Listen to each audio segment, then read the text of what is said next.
Salam sejahtera bagi kita sekalian, Bapak Ibu Saudara yang terkasih. Hari ini kita kembali beribadah seperti suasana minggu yang lalu. Kita beribadah di rumah kita masing-masing. Kiranya yang tidak mengurangi sukacita kita. Kita tidak merasa bahwa ibadah ini menjadi kurang berarti, tetapi kita mau persekutuan bersama dengan Tuhan, bersama dengan umat Tuhan. Itu menjadi persekutuan yang indah. Bersama dengan semua umat Tuhan kita mengangkat pujian, menyembah kepada Allah yang hidup. Bapa kita yang sangat luar biasa. Sesungguhnya Allah adalah kekuatan kita. Dia adalah tempat perlindungan kita. Sungguh sekalipun saat badai menerpa, kita tak akan goyah. Kita tidak akan goyah. Sebab Allah kita menyertai kita. Saudara, mari kita menyatakan bahwa Engkaulah kekuatanku ya Tuhan. Engkau tempat perlindunganku. Saat badai menerpa, aku tak akan goyah. Aku tak akan goyah. Haleluya. Haleluya.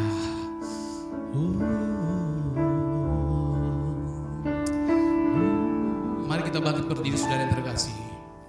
Engkaulah kekuatanku, tempat perlindunganku. Saat badai menerpa, aku tak akan goyah. Aku tak akan goyah, sebab Kau sertaku sejauh langit,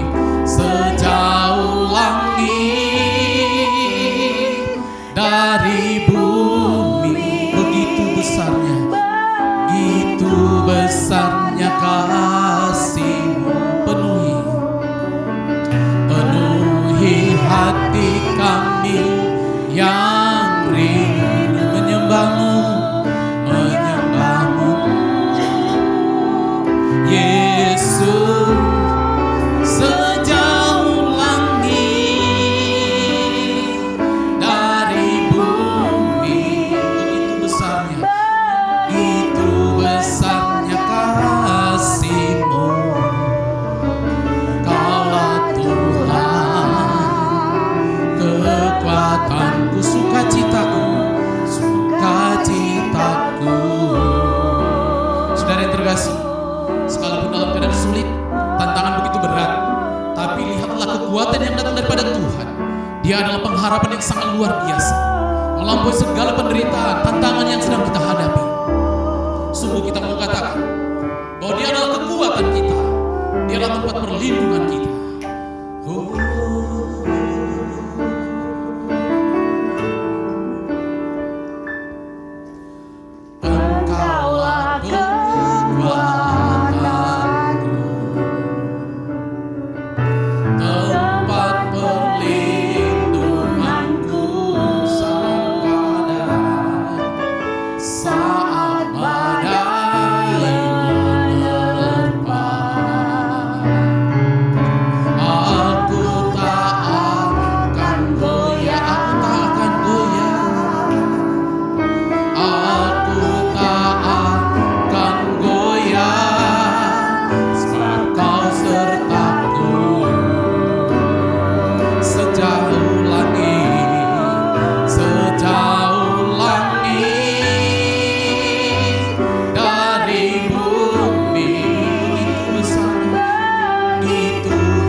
besarnya kasih-Mu.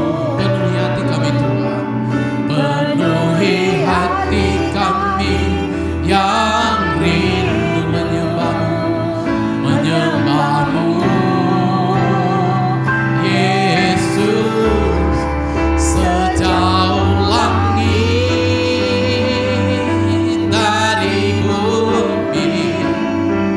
Begitu besarnya kasih-Mu, Kaulah Tuhan, kekuatanku, sukacitaku.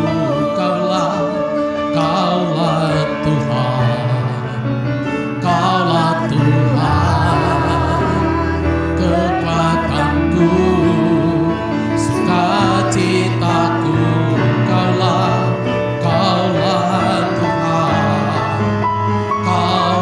Tuhan, kekuatanku, sukacitaku.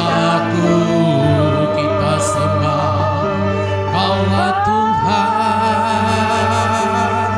kekuatanku. Kaulah Tuhan, perlindunganku. Engkaulah Gembala Agung yang penuh kasih, penolong, penuntunku. Kupuji nama-Mu, kupuji nama-Mu. Haleluya, haleluya. Oh Yesus,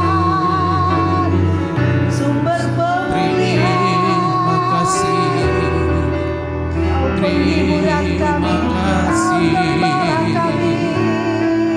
Pertolongan-Mu indah. Terima kasih ya Allahku. Sekalipun sulit kami pahami, tapi Allah kami Allah yang baik, penuh kasih, penolong dan yang menjagai kami pagi, siang, sore, dan malam. Terima kasih Allah Tuhan. yang berjaga-jaga Terima atas kami kasih Tuhan. Syukur Haleluya, bagimu, syukur, haleluya, syukur. haleluya. Terima kasih Bapa. Terpujilah Tuhan, Allah kami yang sangat baik, Bapa yang penuh kasih yang luar biasa. Engkau adalah Tuhan yang telah pernah menjadi manusia 2000 tahun yang lalu, mengambil rupa seorang hamba. Engkau telah memberikan hidup-Mu korban bagi kami untuk menebus dosa, kesalahan, pelanggaran, dan kutuk dalam kehidupan kami. Kalau kami dalam keadaan sulit sekarang ini, kalau bangsa kami dalam keadaan keprihatinan sekarang ini, bahkan dunia ini mengalami kesulitan juga ya Allah, kami terus mengandalkan Dikau. Kami mau membuat Engkau adalah kekuatan kami, yang akan memproteksi kami dalam keadaan sulit sekalipun. Ya Tuhan kami, hari ini juga dalam peribadahan bersama dengan umat-Mu di tempat mereka masing-masing, kami rindu merenungkan firman, merenungkan sabda-Mu. Sebab firman-Mu adalah kebenaran, dan kebenaran itu akan memerdekakan setiap orang yang percaya. Dan firman-Mu adalah pelita bagi kaki kami dan terang bagi jalan kami, yang akan membukakan rahasia kebenaran adalah Roh-Mu yang kudus. Tunjukkanlah kepada kami apa yang akan terjadi untuk masa-masa yang akan datang bagi kami, supaya kami tidak menjadi kalah, supaya kami tidak menjadi salah di dalam melakukan dan memikirkan sesuatu, tapi kami mau terus pandang kepada Tuhan kami yang begitu baik dan luar biasa. Kami sambut firman-Mu ya Tuhan, di dalam nama Tuhan Yesus Kristus kami berdoa. Haleluya, amin. Salam sejahtera bagi kita sekalian Bapak Ibu Saudara yang terkasih di dalam nama Tuhan Yesus Kristus. Kembali pada hari ini kita beribadah bersama dengan keluarga kita, berada di tengah keluarga kita masing-masing. Sampai hari ini kita belum bisa membuat peribadahan secara normal seperti minggu-minggu sebelumnya. Tetapi kiranya ini akan tetap memberikan motivasi dan semangat yang luar biasa bagi kita. Bapak Ibu Saudara yang terkasih, mari kita membaca firman Tuhan dari kitab Ratapan, pasal yang ketiga, ayat yang ke-22 sampai 24. Kitab Ratapan. Memang kitab ini agak jarang dikhotbahkan, tetapi kita mau membaca kitab ini dengan sungguh-sungguh sebagai pedoman apa yang Tuhan inginkan dan katakan kepada kita di tengah situasi yang sangat sulit ini. Ratapan pasal yang ketiga, ayat yang ke-22 sampai ayat yang ke-24. Kita membaca firman Tuhan. Saya akan membaca bagi kita, Bapak Ibu. Mari kita simak satu ayat ke ayat berikutnya. Tak berkesudahan kasih setia Tuhan, tak habis-habisnya rahmat-Nya. Selalu baru tiap pagi, besar kesetiaan-Mu. Tuhan adalah bagianku, kata jiwaku. Oleh sebab itu, aku berharap kepadanya. Bapak Ibu Saudara yang terkasih, di dalam nama Tuhan Yesus Kristus, kegelapan masih berlanjut sampai hari ini. Bahwa kita masih berada dalam situasi memperbincangkan satu isu global, isu internasional, isu dunia tentang COVID-19 atau virus corona. Suatu virus yang sangat mengerikan, menyeramkan. Paling tidak itu yang terjadi karena memang kita melihat bahwa sampai hari ini sudah lebih daripada 1 juta orang di seluruh dunia yang positif daripada virus corona ini. Dan 50-an ribu lebih sudah meninggal dunia. Dan untuk data Indonesia sampai hari ini bahwa sudah ada lebih daripada 2.000 orang terkena atau positif daripada corona ini. Dan sekitar 10%, 200-an orang sudah meninggal dunia. Dengan angka-angka ini tentu saja tidak mudah kita pahami, sangat menyeramkan. Tetapi kita tetap menerima anjuran daripada pemerintah supaya kita melakukan physical distancing, yaitu ada jarak fisik satu dengan yang lain, 1 sampai 1,5-2 meter, dan itu yang diberitahukan. Dan setiap kita bertemu tidak perlu salaman, dan sekaligus juga bahwa kita menyediakan alat pembersih, membersihkan tangan kita, dan lain-lainnya yang sudah kita pahami. Bapak Ibu Saudara yang terkasih, pemerintah sangat begitu konsen dan begitu memberi hati luar biasa kepada penanggulangan virus ini. Itu sebabnya pemerintah melalui presiden kita telah mengeluarkan satu perpu, yaitu peraturan pengganti undang-undang, dan sudah menyiapkan dana 405,1 triliun rupiah. Itu dana yang sangat besar untuk penanggulangan daripada virus ini sampai tuntas. Kita berdoa dalam waktu 1-2 minggu ke depan ada perubahan yang sangat signifikan. Tetapi kalau mungkin yang terjadi lebih lama, kita tetap harus menyiapkan hati kita. Saudara yang terkasih, bahwa masalah ini harus kita manage sedemikian rupa supaya kita tidak terjebak kepada kepanikan, supaya tidak terjebak kepada stres, bahkan jangan sampai putus asa. Kita sungguh mau terus melakukan yang terbaik di dalam Tuhan apapun yang terjadi dengan situasi ini. Memang kita pun tentu tidak bisa menganggap remeh kondisi ini. Kondisi yang sangat menakutkan. Dan saya mendapat informasi bahwa di dalam pemahaman PBB pun setelah Perang Dunia Kedua, yaitu 1945 selesai Perang Dunia Kedua, maka sudah 70-an tahun kemudian masalah yang paling berat adalah masalah virus corona ini. Ada banyak puluhan masalah, sebenarnya banyak masalah sudah 70-an tahun kita alami setelah Perang Dunia Kedua. Tetapi PBB memberitahu ini adalah masalah yang paling berat. Dan kalau PBB sudah berbicara, saya kira ini tidak mudah. Akan tetapi Bapak Ibu Saudara yang terkasih, kita mau melihat kebenaran firman Tuhan yang sesungguhnya tidak jauh beda apa yang dialami atau yang kita alami pada masa kini juga pernah dialami oleh bangsa Yehuda atau bangsa Yahudi atau Israel. Mereka mengalami sebuah kegetiran yang sangat luar biasa pada waktu orang Israel atau Yehuda. Saat itu mereka mengalami sesuatu terpaan yang paling berat ketika bangsa Babel menyerang Israel atau menyerang Yehuda, menyerang Yerusalem. Itu terjadi pada tahun 587. Orang Israel dibuang. Itu sebuah penderitaan sangat luar biasa. Bukan hanya pembuangan itu yang menyeramkan, mengerikan Bapak Ibu, tetapi juga pada saat itu terjadi bait Allah dihancurkan. Ini peristiwa yang sangat lebih menyeramkan sebab bait Allah menjadi pusat penyembahan, pusat kemegahan daripada orang Yehuda. Tetapi akhirnya situasi itu sungguh memburuk setelah bait Allah yang dibangun Raja Salomo dihancurkan oleh Babel.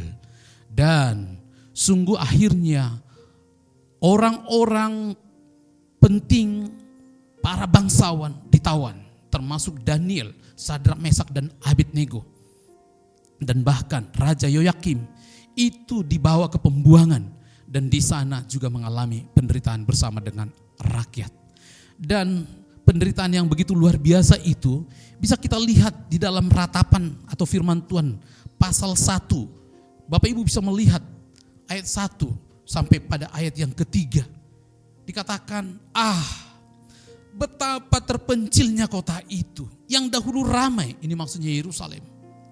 Laksana seorang jandala ia, yang dahulu agung di antara bangsa-bangsa, yang dahulu ratu di antara kota-kota. Memang Yerusalem adalah kota ratu. Ingat bagaimana Raja Salomo didatangi bangsa-bangsa. Tetapi sekarang menjadi jajahan. Ayat 2. Pada malam hari terseduh-seduh ia menangis. Air matanya bercucuran di pipi dari semua kekasihnya. Tak ada seorang pun yang menghibur dia. Semua temannya mengkhianatinya. Mereka menjadi seterunya. Yehuda telah ditinggalkan penduduknya karena sengsara dan karena perbudakan yang berat. Ia tinggal di tengah-tengah bangsa-bangsa, namun tidak mendapat ketentraman. Siapa saja yang menyerang dapat memasukinya pada saat ia terdesak. Saudara, ini adalah gambaran yang langsung nyata dari kehidupan orang Israel atau orang Yehuda ketika bangsa Babel menyerang. Ini penderitaan yang sangat luar biasa. Dan kalau kita bisa lihat bahwa penderitaan ini adalah penderitaan yang mirip juga pada masa sekarang yang bisa kita alami. Dan saudara yang terkasih, tetapi kalau kita harus menyelidiki dari kitab ratapan ini, pasal 1 sampai pasal 5, apakah maksud Tuhan, kenapa Tuhan izinkan bangsa Babel, bangsa kafir, bangsa yang tidak menyembah Allah, menyerang orang Yahudi, yaitu umatnya sendiri. Saudara yang terkasih, kalau kita bisa lihat, justru memang karena ada satu kata inilah yang menjawab kenapa terjadi peristiwa yang begitu mengerikan dialami oleh orang Yahudi. Karena dosa. Orang Israel telah terjebak kepada dosa. Orang Israel telah lebih mengingini kehendak daging, keinginan duniawi, berbuat hawa nafsu yang buruk. Dan itu sudah berulang-ulang. Dan kalau kita bisa lihat dalam peristiwa-peristiwa sebelumnya. Itu sebabnya saudara yang terkasih, Allah akhirnya mengizinkan situasi yang berat ini terjadi kepada orang Israel. Saudara, di dalam pasal-pasal, khususnya dalam pasal 1, kita bisa lihat dalam pasal 1 ayat 5b dikatakan, Tuhan membuatnya merana karena banyak pelanggarannya. Banyak pelanggaran yang dilakukan oleh orang Israel.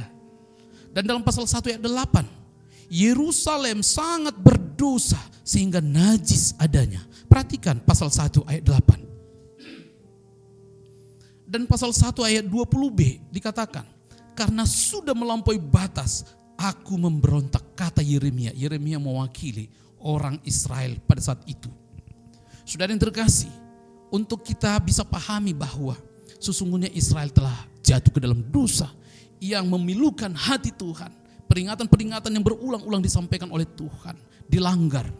Akhirnya tiba pada waktunya Tuhan harus menjatuhkan hukuman bahwa Babel sebagai bangsa yang begitu sadis memasuki Israel dan menghancurkan bait Allah dan menghancurkan tembok. Saudara yang terkasih, apakah hukuman ini menjadi begitu mengerikan bagi orang Israel dan memberikan satu rasa pertobatan kepada orang Israel? Ini juga masih menjadi sebuah pertanyaan. Saudara yang terkasih, tetapi Tuhan telah mewujudkan keinginan untuk membentuk kehidupan kembali orang Israel. Bahwa di dalam ayat yang ke-14, Tuhan memang betul-betul menghajar Israel. Dikatakan Tuhan telah menyerahkan aku ke tangan orang-orang yang tidak dapat kutentangi. Tuhan sudah menyerahkan, dipakai kata menyerahkan, bahwa memang Allah sengaja untuk menyerahkan orang Israel kepada kehidupan yang begitu sulit. Di dalam ayat yang ke-15 disebutkan, Tuhan membuang semua pahlawanku yang ada di dalam lingkunganku. Jelas sekali bahwa Yeremia memahami bahwa Tuhan telah membuang semua pahlawan. Itu maksudnya orang-orang bijak, orang-orang bijaksana, orang-orang Israel telah dibuang sampai ke Babel. Dan bahkan di dalam ayat 15 itu juga Tuhan telah membinasakan teruna-terunaku. Bahwa ada pahlawan-pahlawan di Israel itu pun sungguh akhirnya hidupnya sangat mengerikan. Mereka dibuang. Bahkan di dalam ayat itu berikutnya dikatakan Tuhan telah menginjak-injak putri Yehuda. Darah itu seperti orang mengirik memeras anggur. Saudara yang terkasih, kita melihat bahwa situasi ini begitu sulit. Itu sebabnya pasal 1 sampai pasal 2, pasal 3 sampai pasal yang ke-5. Itu pasal ratapan yang dinyatakan oleh Yeremia. Disebut ratapan, itu berarti sama dengan menangis. Kata ratapan di dalam bahasa Batak dipakai kata andung-andung. Kata berarti kitab andung-andung, berarti kitab menangis. Di dalam bahasa Simalungun juga kitab menangis, tangis. Untuk memberitahu memang kitab ini hanya untuk sebuah tangisan. Karena adanya penderitaan yang sangat luar biasa dialami oleh orang Israel.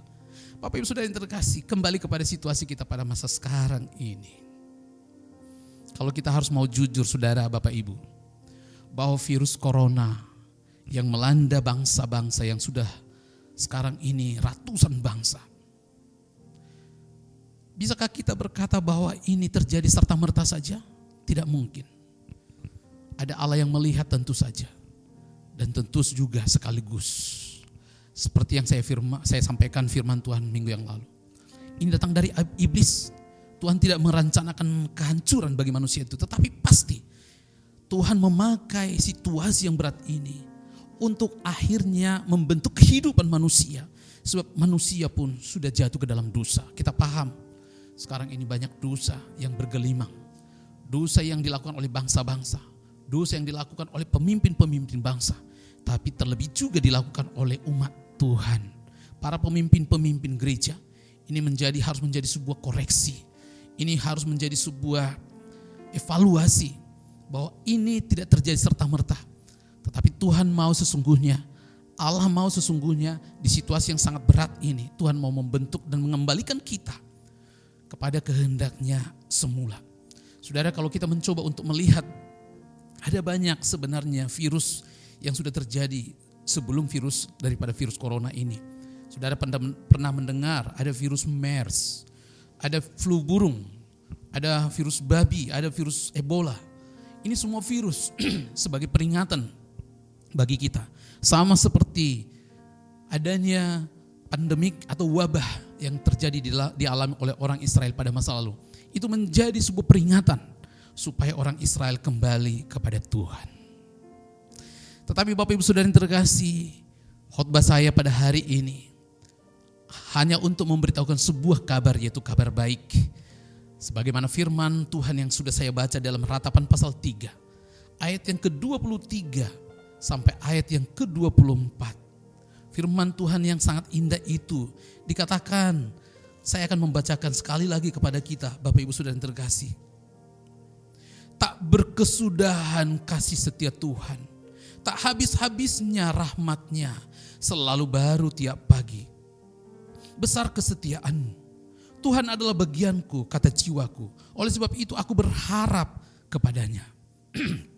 Bapak Ibu Saudara yang terkasih, ada 3 hal yang perlu kita perhatikan dari 2 ayat yang baru saja, dari 3 ayat yang baru saja kita baca itu. Yang pertama, 3 hal yang pertama itu ialah tak berkesudahan. Itu kata yang sangat indah bagi saya, itu sebab saya berikan garis bawah. Yang kedua, selalu baru tiap pagi. Yang ketiga, Tuhan adalah bagianku. Saudara yang terkasih, sekalipun kita berada dalam situasi yang sangat pelik, tetapi kita mau melihat apa yang dilihat Yeremia juga dalam situasi ketika terjadi pembuangan orang Israel ke Babel. Dia memberitahukan ada 3 hal yang menjadi pengingat bagi kita pada saat sekarang ini. Pertama, tak berkesudahan. Ya, tak berkesudahan kasih setia Tuhan. Bahwa penghukuman bagi Yehuda bukanlah maksud Tuhan untuk membinasakan. Bukanlah untuk menghancurkan daripada orang Israel. Tapi itu adalah sebuah teguran. Itu merupakan betul hajaran supaya Yehuda berbalik kepada Allah. Karena Yehuda sudah jatuh ke dalam dosa yang sangat berat.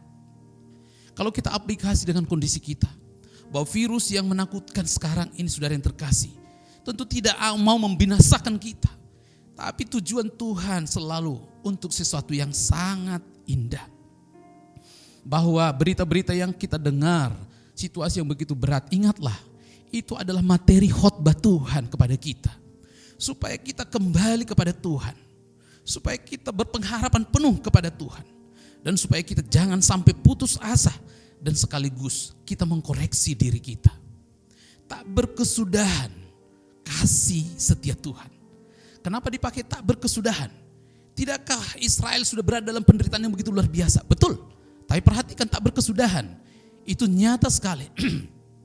Bahwa setelah 70 tahun pembuangan Israel atau Yehuda, Allah melalui Nabi Nehemia akhirnya mengutus pergi ke Israel, ke tanah Kanaan.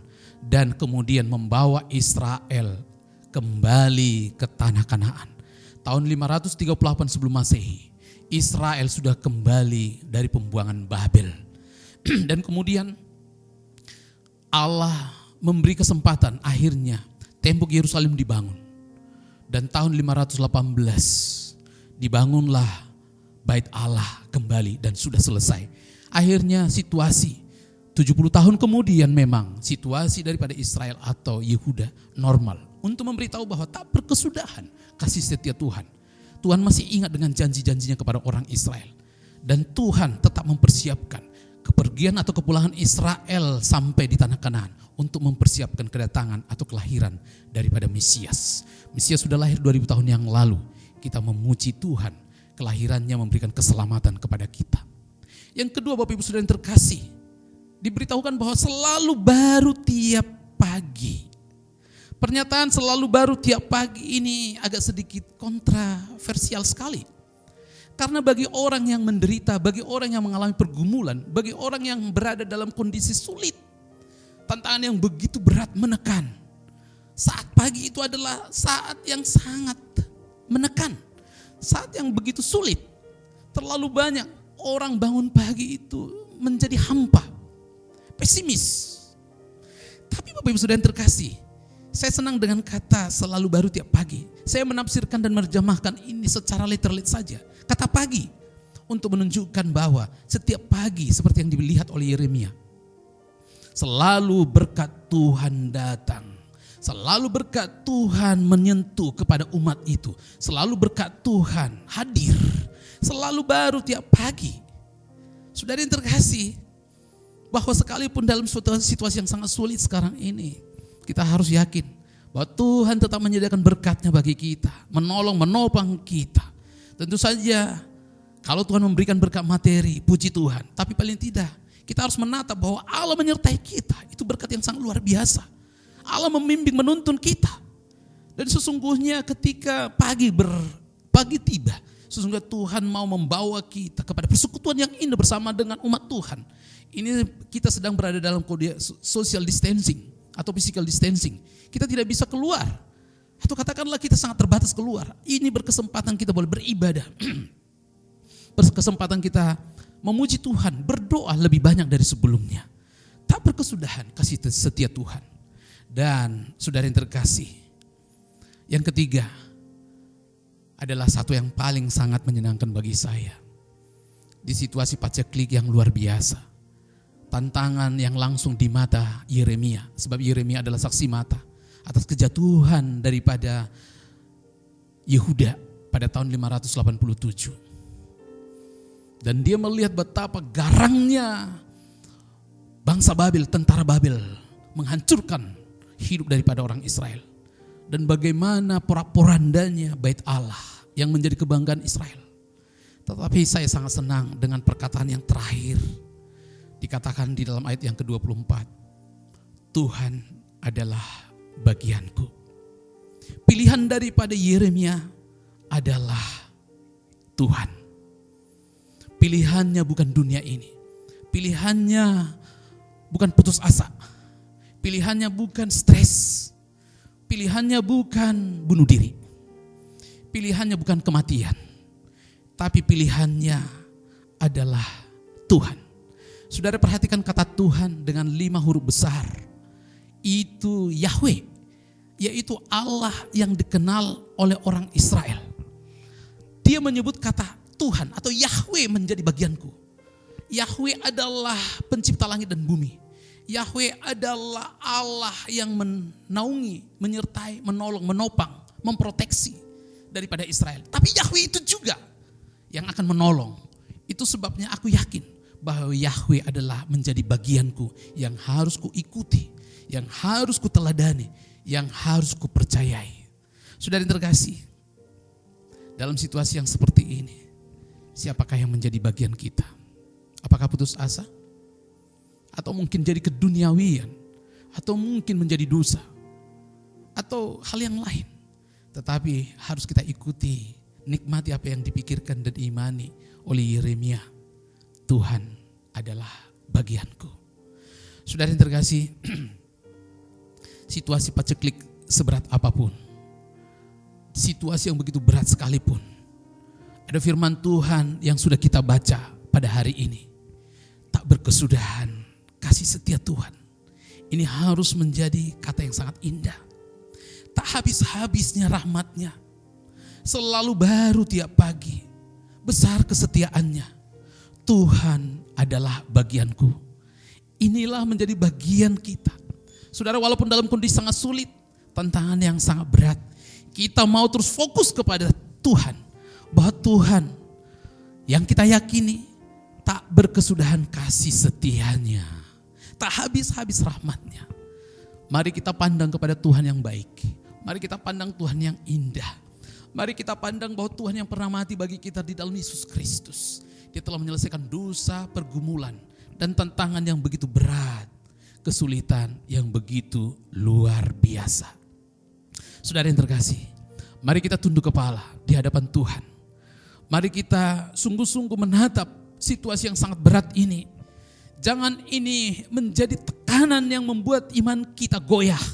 Membuat iman kita loyo dan hancur. Tapi akan menjadikan iman kita semakin bangkit dan bersemangat. menjadi iman kita semakin luar biasa. Dan itu sebabnya saudara yang terkasih, kita mau menikmati persekutuan di situasi yang sangat sulit ini. Menikmati keindahan bersama dengan Tuhan di situasi paceklik ini. Jangan menyerah saudara yang terkasih. Bahwa sesungguhnya pengharapan kita hanya Yesus saja. Yesus yang mati di Golgota. Dialah gembala jiwa kita yang sungguh Yesus. Dia adalah pengharapanku. Kita angkatkan satu pujian kepada Tuhan. Kita angkatkan ini kepada Tuhan, kita katakan pengharapanku hanya Yesus saja yang mati atas Golgota. Dia gembala jiwaku yang sungguh. Yesus, dia pengharapanku. Yesus harapan jiwaku. Yesus yang menebus dosaku. Dia pohon selamat dan kemenanganku. Yesus, dia harapanku. Dia membelaku dalam pencobaan. Bebaskan dengan kasih-Nya. Ku ditegakkan kokoh bagai karang. Yesus, dia harapanku. Haleluya, haleluya. Mari kita bangkit berdiri. Kita mau menutup peribadahan kita dan mau berkata bahwa pengharapan kita hanya Yesus saja yang mati atas Golgota. Dia gembala jiwa yang sungguh. Dia adalah harapan kita. Yesus harapan jiwaku. Yesus penebus dosaku. Dia pohon selamat dan kemenanganku. Haleluya. Hanya Yesus saja yang di atas Golgota. Dia gembala jiwaku. Dia gembala jiwaku yang sungguh. Yesus, dia harapanku. Katakan Yesus harapanku. Yesus harapan jiwaku. Yesus menebus dosaku. Yesus menebus dosaku. Dia pohon selamat. Dia pohon selamat dan kemenanganku. Yesus, dia harapanku. Katakan dia membelaku dalam pencobaan. Dia membelaku dalam pencobaan. Bebaskan dengan kuasa-Nya. Ku ditegakkan kokoh bagai karang. Kokoh bagai karang. Yesus, dia harapanku. Yesus harapan jiwaku. Yesus menebus dosaku. Dia pohon selamat. Dia pohon selamat dan kemenanganku. Yesus, dia harapanku. Katakan Yesus harapanku. Yesus harapan jiwaku. Yesus menebus dosaku. Yesus menebus dosaku. Dia pohon selamat.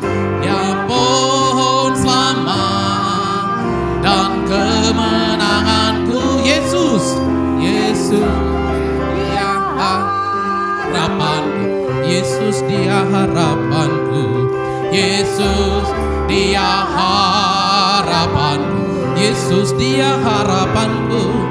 Yesus, dia harapanku. Amin. Mari kita tutup peribadahan kita. Bapak Ibu Saudara yang terkasih, sekali lagi saya minta semua umat Tuhan bangkit berdiri. Kita akan tutup peribadahan kita. Mari kita berdoa. Terpujilah Tuhan Allah yang mengizinkan kami boleh bersekutu, beribadah di rumah kami masing-masing. Terpujilah Tuhan yang sudah menolong kami sampai pada saat sekarang ini. Yang kami juga belum tahu sampai kapan situasi yang dibuat oleh pemerintah social distancing bagi kami. Tetapi kami paham bahwa Allah turut bekerja untuk mendatangkan kebaikan bagi kami. Kami berdoa untuk bangsa dan negara kami. Tuhan, Engkau boleh turut campur tangan dalam situasi yang sangat sulit sekarang ini. Biarlah damai sejahtera Tuhan melingkupi. Dan ini saatnya Injil-Mu boleh diberitakan, kabar baik boleh disampaikan. Berdoa secara khusus untuk Presiden kami Jokowi dan juga Wakil Presiden. Berilah hikmat dan bijaksana kepada mereka untuk menata situasi ini. Boleh menjadi indah dan bahkan akhirnya kami membangun komitmen untuk NKRI Pancasila. Untuk sungguh-sungguh kami ada di dalam negara ini. Boleh membantu dan berdoa untuk bangsa dan negara dan juga kepada pemerintah presiden kami. Terima kasih Bapak, kami berdoa untuk semua gereja-gerejamu, hamba-hambamu, anak-anakmu semua Tuhan. Bahkan di GPB, air kemuliaan dimanapun berada. Biar Engkau sendiri Tuhan sungguh memberikan berkat yang cukup bagi mereka. Sehingga dalam situasi seperti ini, tantangan-rintangan ini diringankan oleh kuasa kasih-Mu. Bahkan seluruh umat-Mu yang pada saat sekarang ini ikut dalam peribadahan, ibadah di rumah masing-masing. Bapak juga hadirlah Engkau, pimpinlah setiap rumah masing-masing. Dan hadirlah Engkau menuntun dan bahkan mencukupkan kebutuhan makan minum mereka. Kebutuhan apapun yang boleh mereka harapkan Tuhan. Engkau adalah pengharapan kami. Terima kasih Bapak di dalam surga. Akhirnya kami akhir dari seluruh peribadahan kami dengan menatap kepada Tuhan kami yang baik. Dan kami akan melakukan tugas dan aktivitas kami. Kami membutuhkan Tuhan dalam pertolongan senantiasa. Kami mengharapkan Tuhan, biar Engkau lindungi kami dari virus corona. Lindungi kami daripada virus yang mengganggu kehidupan kami. Kepada anak-anak kami, kepada semua keluarga kami, dimanapun mereka berada saat sekarang ini Tuhan. Kami dengan sehati mematahkan kuasa virus corona ini dalam nama Tuhan Yesus Kristus. Kuasa-kuasa si jahat yang mendampinginya, kami mau patahkan kuasanya demi nama Tuhan Yesus Kristus. Semua anak-anak-Mu, mulai daripada bayi, anak-anak remaja, pemuda yang berkeluarga, semua dalam naungan perlindungan Tuhan. Semua umat di Akatrio ini dalam penjagaan Allah secara indah. Sampai selesai masalah ini, kami harapkan Tuhan berintervensi. Terpujilah Tuhan, inilah doa kami, pujian penghormatan kami. Kami taruh di mezbah kasih Allah. Dipermuliakanlah nama-Mu Bapa kekal sampai selama-lamanya. Dan dengarkanlah doa kami seperti doa yang telah diajarkan Tuhan Yesus kepada kami. Bapa kami yang di sorga, dikuduskanlah nama-Mu, datanglah kerajaan-Mu. Jadilah kehendak-Mu di bumi seperti di sorga. Berikanlah kami pada hari ini makanan kami yang secukupnya. Dan ampunilah kami akan kesalahan kami, seperti kami juga mengampuni orang yang bersalah kepada kami. Dan janganlah membawa kami ke dalam pencobaan, tetapi lepaskanlah kami daripada yang jahat. Karena Engkau yang punya kerajaan dan kuasa dan kemuliaan sampai selama-lamanya. Amin. Jemaat Tuhan, angkatlah tanganmu ke tempat Allah yang maha tinggi untuk menerima berkat dari surga. Tuhan memberkati engkau dan melindungi engkau. Tuhan menyinari engkau dengan wajahnya dan memberi engkau kasih karunia. Tuhan menghadapkan wajahnya kepadamu dan memberi engkau damai sejahtera. Maka Allah damai sejahtera di dalam Yesus Kristus memperlengkapi engkau dengan segala yang baik untuk melakukan kehendak-Nya dan melakukan apa yang berkenan kepadanya. Bagi Dialah kemuliaan sampai selama-lamanya. Amin. Bagi Dia segala pujian.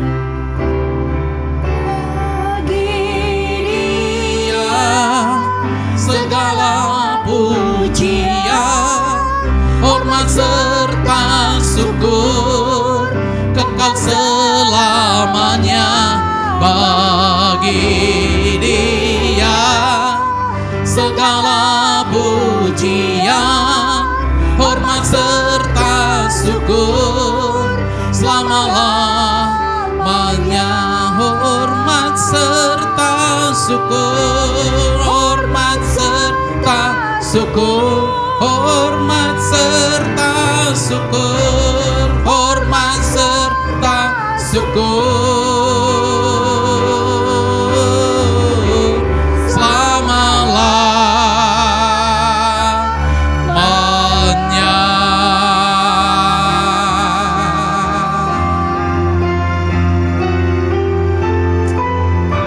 Amin. Tuhan Yesus memberkati kita sekalian. Shalom bagi kita semuanya. Haleluya.